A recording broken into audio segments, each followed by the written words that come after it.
are here on our session 2 on engineering reality of mixed reality, and we have our amazing speaker, Manorama Jha. She specializes in deep learning-based computer vision algorithms for real-time 3D reconstruction, localization, and tracking for virtual, augmented, and mixed reality applications. She has more than 5 years of experience in developing extended reality applications using Microsoft HoloLens, Oculus, AR Core, Unity, and Unreal Engine. She is well known in the AI and computer vision communities of India for her courses and blogs on AR, VR, and MR, and her work as a moderator of IDLI, which is Indian Deep Learning Initiative, and it's a Facebook community with over 10,000 plus AI practitioners. And in her free time, she enjoys being a painter, and the genres are hyperrealism, surrealism, and abstract. So let's hand over to Manorama Jha. Thank you. Thank Over you. to you. Yeah, thank you, Shrishti, for an amazing introduction. So I'll be sharing my screen.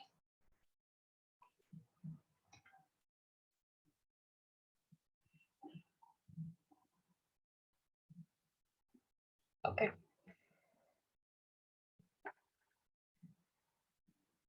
Yeah.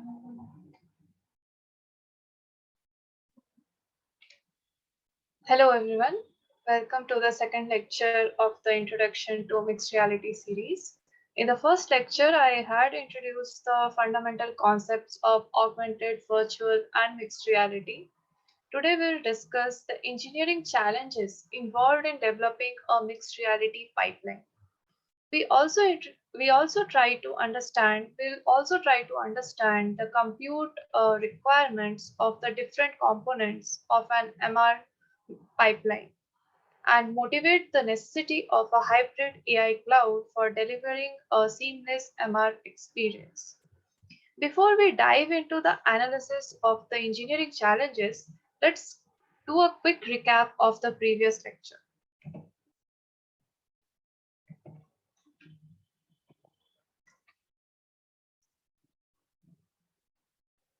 So, depending on the type of environment, extended reality experiences can be classified into two categories: virtual reality and augmented or mixed reality. In virtual reality, the environment is computer generated, just like in computer games. On the other hand, in augmented or mixed reality systems, virtual objects are rendered into the real environment around the user.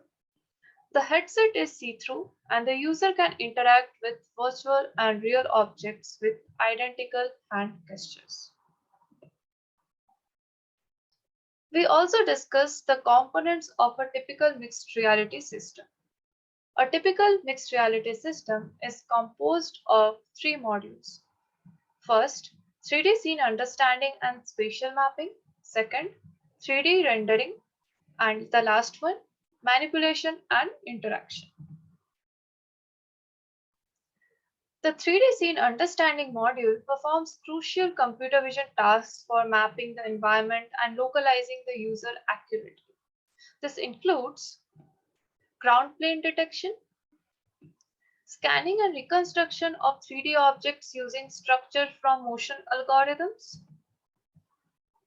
point cloud segmentation, and object tracking for maintaining an up-to-date representation of the state of the environment and accurately localizing the user's position and orientation in the environment.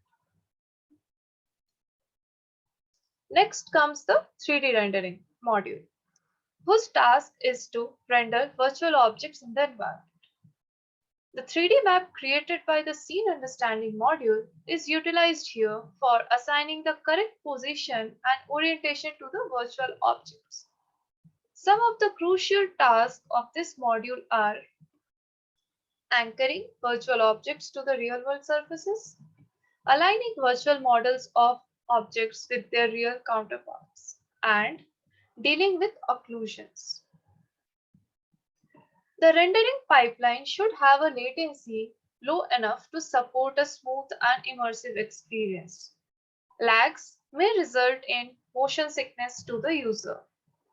In order to take care of this, many modern mixed reality rendering systems offload the task of generating individual frames to high performance graphics hardware in the cloud and simply stream the frames to the headset for a fluid experience. A mixed reality experience is incomplete without a natural user interface through which the user can manipulate virtual objects using the same gesture that they would have used to interact with the real world counterparts. This requires us to build an accurate model of the physical world, taking into account physical properties like inertia, elasticity, and friction. Mixed reality user interfaces are primarily driven by hand gestures, voice commands, and eye movement. So we need to build robust system for hand tracking and gesture recognition, voice recognition and natural language understanding, and eye tracking.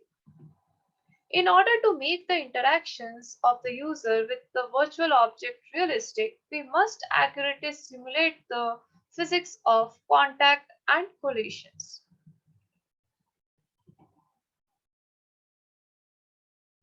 Computational demand. Most of the components of the 3D scene understanding pipeline requires deep neural network inference for each frame. Modern DNN are a composition of hundreds of thousands of multiply accumulate operations.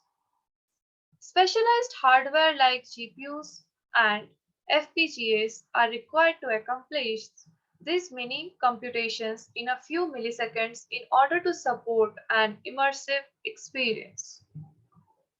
As mentioned earlier, 3D rendering is also a compute heavy task whose complexity increases dramatically with the intended resolution of the virtual objects. Modern MR systems render in the order of 10 million polygons every frame. Rendering such huge frames with a latency not more than 1/60th of a second is close to impossible on mobile hardware.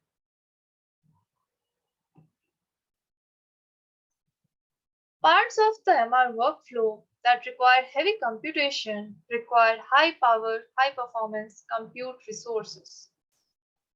Now, running them locally on the headset's processor would introduce high latency and ruin the immersive experience. On the other hand, everything can't be run in the cloud because of latency introduced by limited network bandwidth. Hence, jobs that do not require high performance compute are run on the headset. These jobs mostly include those that are most crucial for generating spontaneous responses to the user's input. This brings us to the design of a hybrid mixed reality pipeline. Compute heavy tasks like 3D scene understanding, high polygon rendering, and high fidelity physics simulation are delegated to the cloud. Here, we can use heavy duty specialized hardware like high power CPUs, GPUs, TPUs, FPGAs, and application specific integrated circuits for ultra low latency decision making. The input data is transmitted to the cloud via a high bandwidth internet connection and the results are streamed to the headset.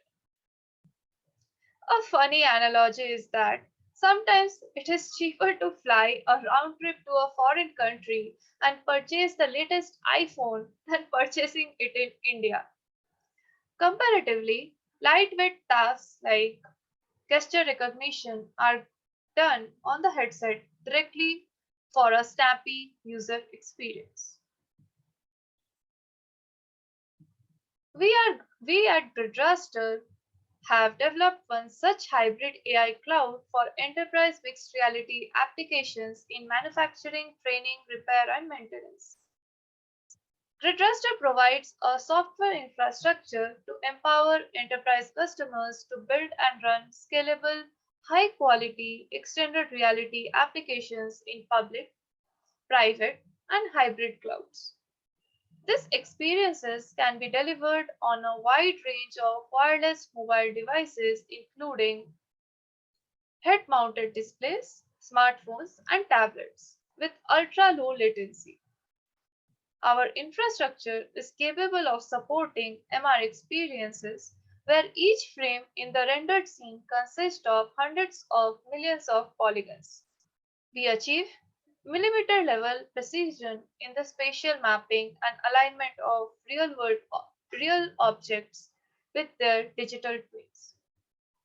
As discussed in the previous slides, all the computationally demanding tasks like 3D computer vision and rendering high-resolution 3D scenes is done in Gridraster's MR Cloud, that is powered by distributed GPUs. This brings us to the end of today's lecture. Thank you everyone for listening, and I would be happy to take questions now.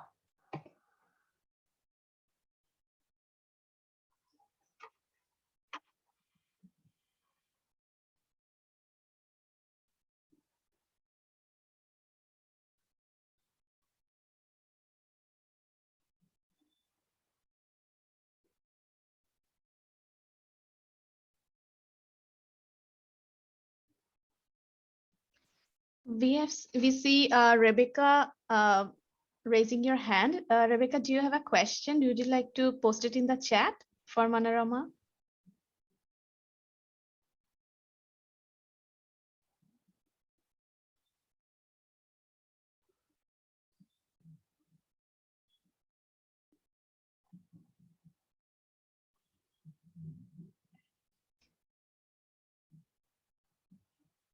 So Rebecca is asking, how much is the headset?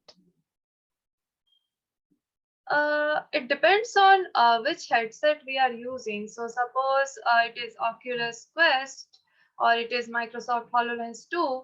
So if you go for Oculus Quest, exactly I don't have a cost, like we can check it on website. But if you go for HoloLens 2, it is $3,500. So it depends on which device we are using. So I know it for HoloLens 2, but I'm not sure about Oculus Quest, and there are multiple devices. These are the widely used devices across the community. Even for robotics, people they use like HTC Vive or Quest, yeah, or like Microsoft HoloLens 2.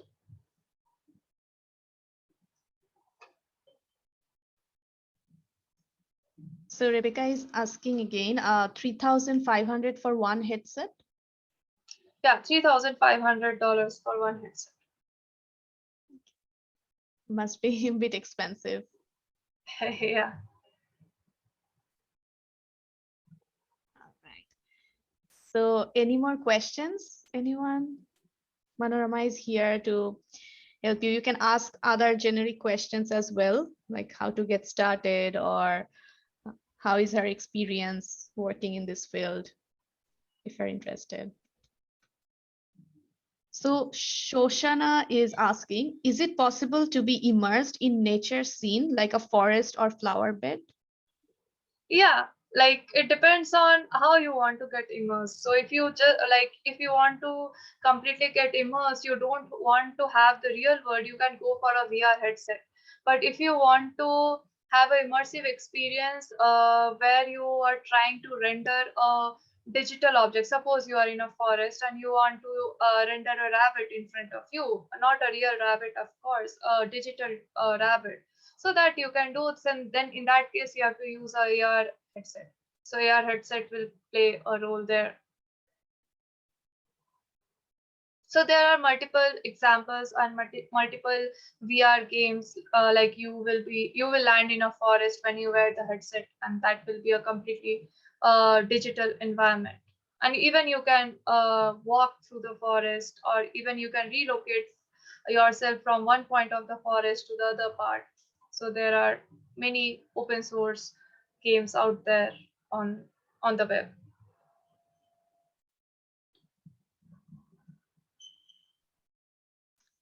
Amazing. Any more questions? Anyone?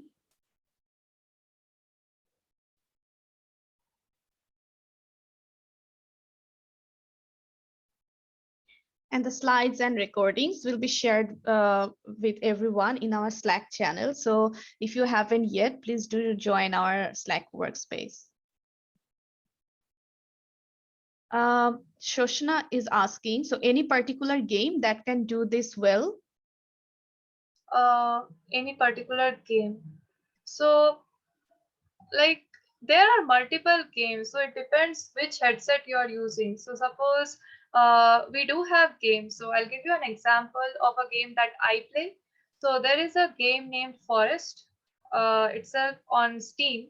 So you can play that game in VR. Even you can play it on a laptop on 2D, or you can just wear a VR headset and you can start like wandering through the forest and just killing animals, collecting collecting points, or like collecting the like completing your task in the game. That there will be a list of tasks that you can do, and when you wear the headset you'll feel like, okay, I'm in the middle of the forest. You'll just forget about the real world. So there are multiple games. So there are paid version also, there are trial version also, and there are some open source version also for out there to give user an immersive experience in VR. So, and it depends, like again, as I mentioned, there are two things: there is AR and there is VR. So if you want to completely get an immersive experience in a digital world, then you should go for VR. But if you want to have an experience in of both the real world and the digital world, then you should always go for a AR. And when you come go for a AR, so simply you can use your smartphone. So you can, like, if everyone remember, there was a game named Pokemon Go. So that was trending like a year or 2 year back. So that was a AR game, and there are multiple AR games that we can just experience it. Like right after this call, you can just search it on, if it is Android, Google Play, and you'll find multiple games out there where you can just or not game, or you can even search for AR applications. So what it will do is, it will suppose it will give you a digital asset or a 3D model of a ball, and if it will ask you to place it on your table. So you can just place, like you can just drag, move your smartphone, place the ball on your table, or place a lamp on your table, and you can walk around, and actually you can feel that lamp is like sitting on your table.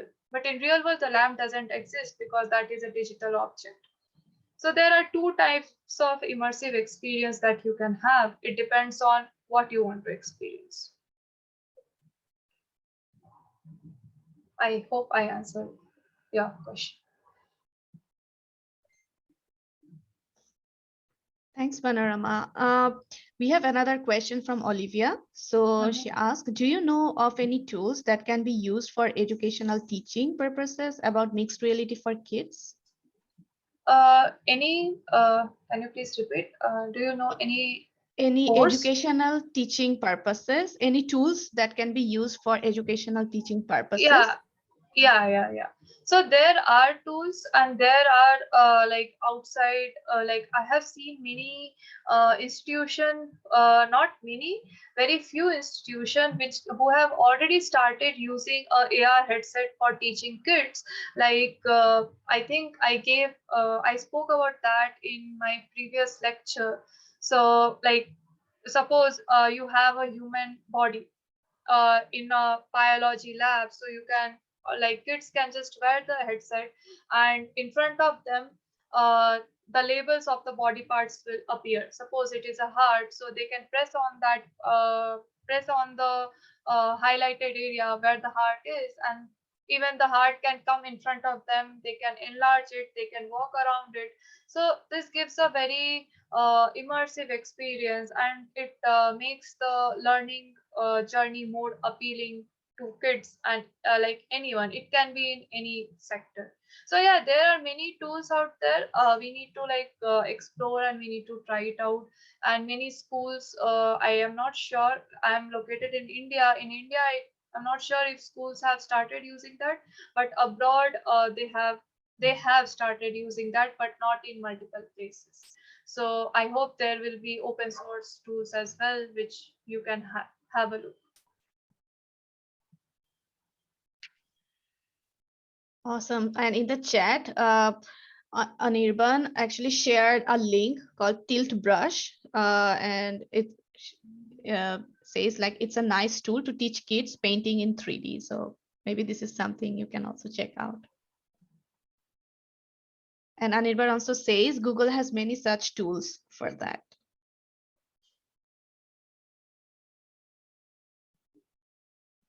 All right. So if we don't have any more questions, maybe we can wrap it up for today. And thanks so much, Manorama, again for speaking today on this interesting topic. Really happy to have you here, and see you in the next session. Yeah. Thank you, Zavin. Yeah. Thank Thanks you, so everyone. much. Yeah. Bye bye. Take care. Bye, and thanks everyone for joining today. Take care. Have a nice weekend. Bye.